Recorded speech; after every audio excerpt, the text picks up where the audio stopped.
যেটা দেখবো সেখানে দেওয়া আছে নিদান নট দিয়ে বাক্য দেওয়া আছে। নিদান নট দিয়ে যখন কোনো বাক্য থাকবে তখন তার ভার্বটা আমরা কি ব্যবহার করব। এখানে দুটো অপশন দেওয়া আছে, কোন অপশনটা ব্যবহার করব সেটা দেখে নিন। নিদান নট দিয়ে যখন বাক্য থাকবে তারপরে যে সাবজেক্ট থাকবে এবং নরের পর যে সাবজেক্টটা উল্লেখ থাকবে সেই সাবজেক্ট অনুযায়ী কিন্তু আমাদের ভার্ব বসবে।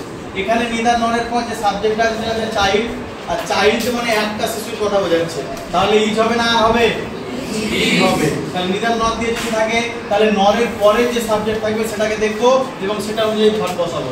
সেখানে আমাদের যেহেতু এখানে ইজ আর আছে সেটি একটা, তার জন্য ইজ। তারপর আরেকটা বাক্য দেওয়া আছে neither the woman not the children is are out of danger.